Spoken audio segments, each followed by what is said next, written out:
Good morning. Welcome to Flat Rock in Pawanui. I had the full intentions of doing some nice, standard YouTube B-roll of walking out to the spot, but this winter the weather has been pretty rough around the Coromandel.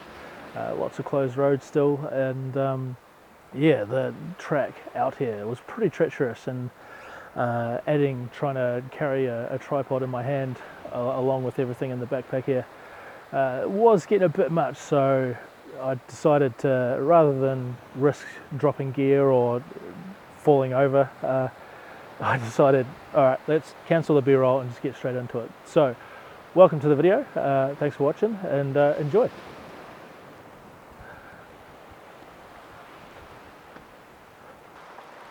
Ooh.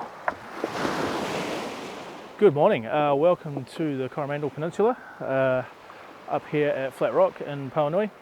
I'm going to shoot some sunrise. I've shot some astro here before over the past, but never shot sunrise here.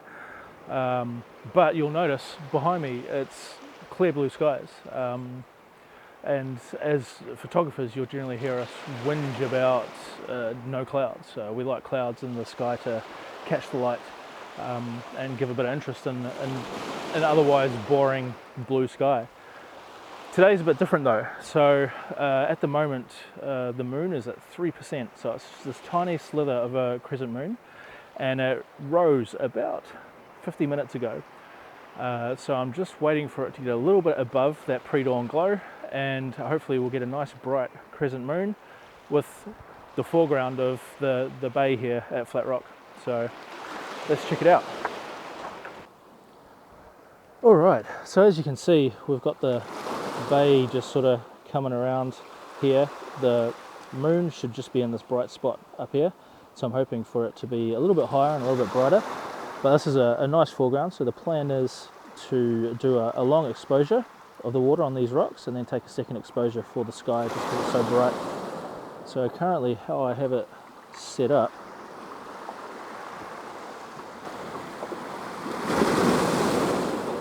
is composed like so. So as you can see, those highlights are a little bit bright at the moment.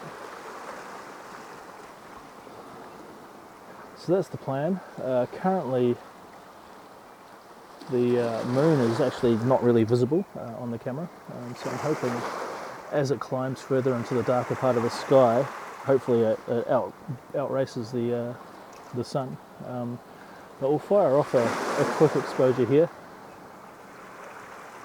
I might need an ND for this foreground to get a long enough exposure though. Yeah, I'm going to put a 3-stop on that. Give me 1 second. Alright, so good old fashioned 3-stop case filter. So that will hopefully allow me to get a longer shutter speed. I don't mind about blowing those highlights out for the beginning here, because I'm going to take another exposure separately for the sky. So we'll focus on the rocks just in the foreground here.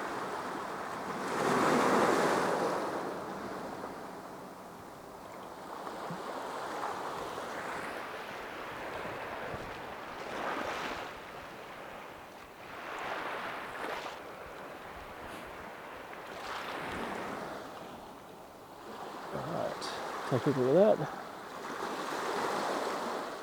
Yep, that's alright. Might want to go slightly longer though. Let's try the 6-stop.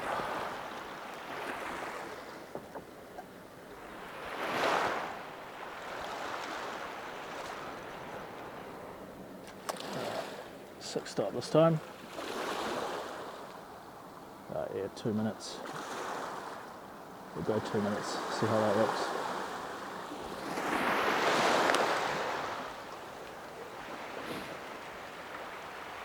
Unfortunately, it really looks like the moon is getting drowned out by the glow on the horizon. I can see it with my eyes, but seeing it on camera is going to be tricky, I think. So I might be skunked already. Nevertheless, we'll take the shot anyway. Alright, let's take a look at that. Oh, way too dark. Alright. So let's just boost the ISO.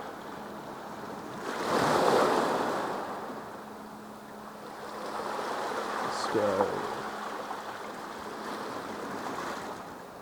Go 400. Try again.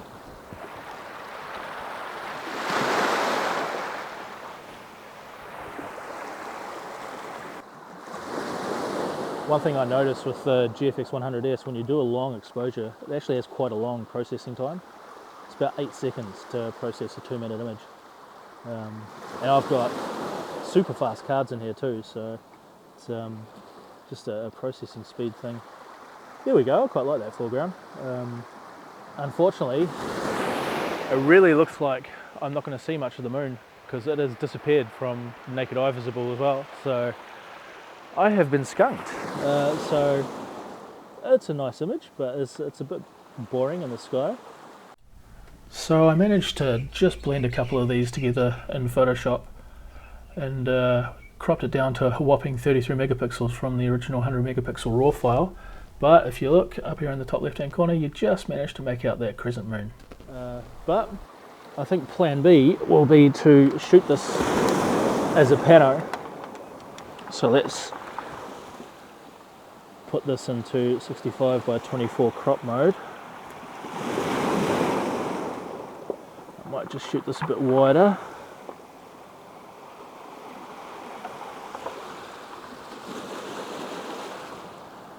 And we'll try this instead.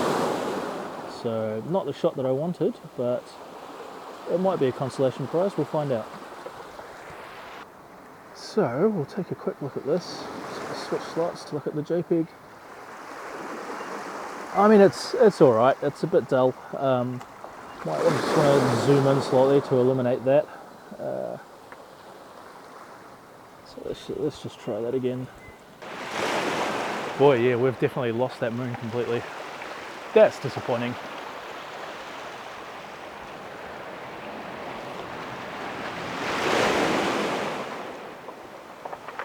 Although I am noticing some waves hitting some rocks. A little further around the bay, and they've got a bit of side light on them, so once this shot's done I might just hobble over there and check it out. There's just some rocks just over here, if you can see my finger on the right there. Alright, let's take a look at that.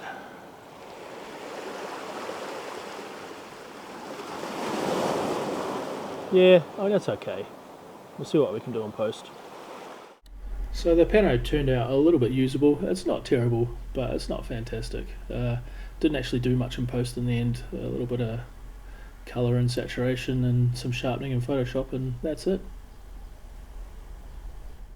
Anyway, let's just go have a look at those rocks over there. There's a bit of side light on them, and the waves are hitting them quite nicely, so let's go check it out.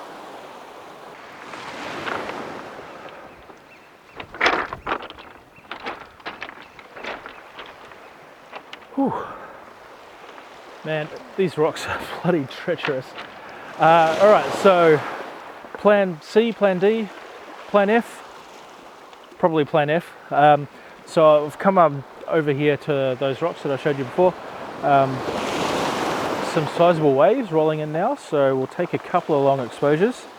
So if I haven't mentioned already, shooting with the GFX100S, and on I have the GF20-35, which is a 15 to 28mm equivalent on full frame. So nice, super wide, great for landscapes. Gorgeous lens, very sharp. One of my favourites for the system. So the way I've got it composed is I have the bay just sort of leading around from bottom left hand corner all the way around to the right. The rocks sort of dotted along. And yeah, we'll go 2-minute exposure, f11, ISO 100, and we'll see what we come up with.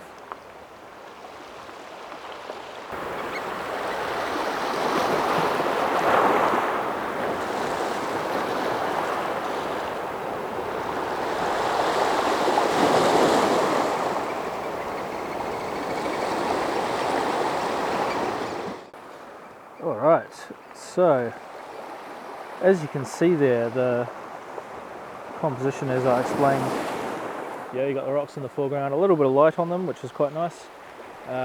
Obviously it's a bit hot around here, it's a bit overexposed, so nothing's blown out, but I might just take a second darker exposure just to bring this down a wee bit, recover any detail I might have lost.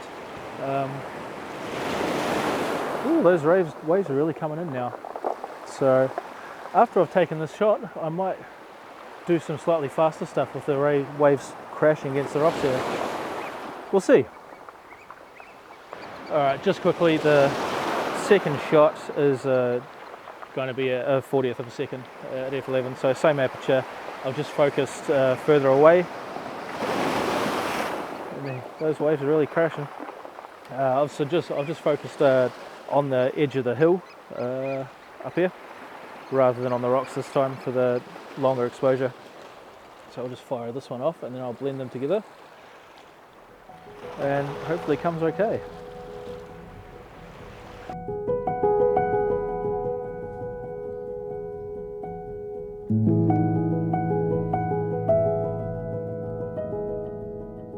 Alright, so this faster shutter speed stuff is going to be quite tricky.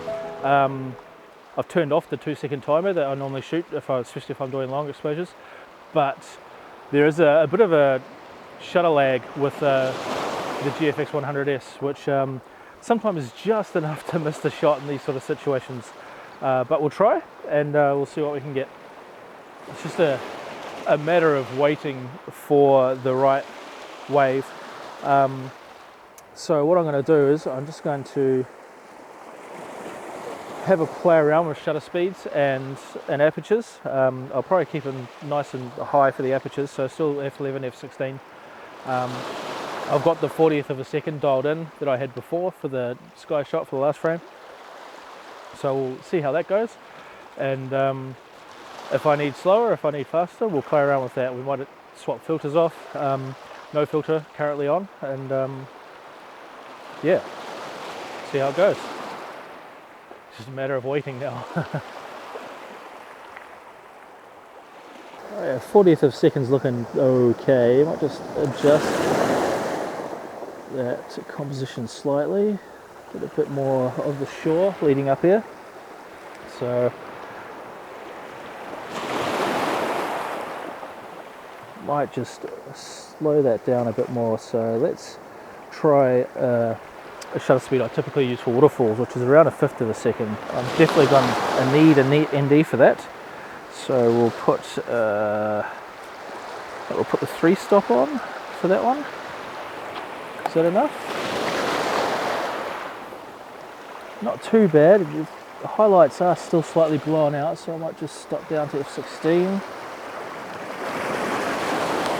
Come back a little bit closer, f14. F13, I think F13 is the sweet spot. Wait for this wave. Here comes a bigger one.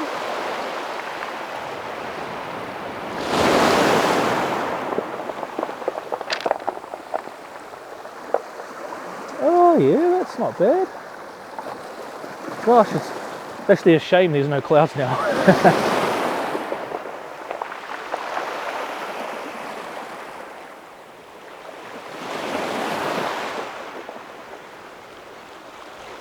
So just got to watch for these swells to roll in. So here comes one. But that was a bit meh, but here comes a bigger one.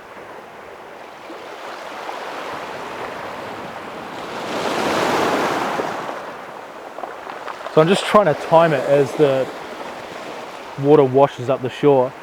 I'm pre-focusing on the 2 rocks that are nice and close here. And yeah, just trying to time it when a swell comes in. How's this one going to be? Not worth it, but maybe this one. Something where a remote shutter would be really handy. Let's bring you closer. Alright, as you can see now at f13 we're starting to blow out a few highlights in the sky there, so we'll bring that to f14. So all I'm doing is I'm just holding my hand on here. I'm just trying to time it for the right wave. Maybe like this one. Or not.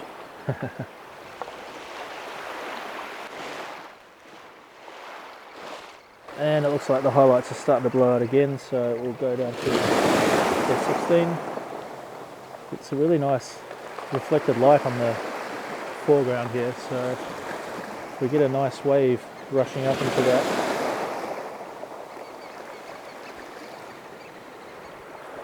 This is where the burst of the GFX100 Mark II will be really handy, because this one does like 3.5 frames per second, so it is the slower cousin.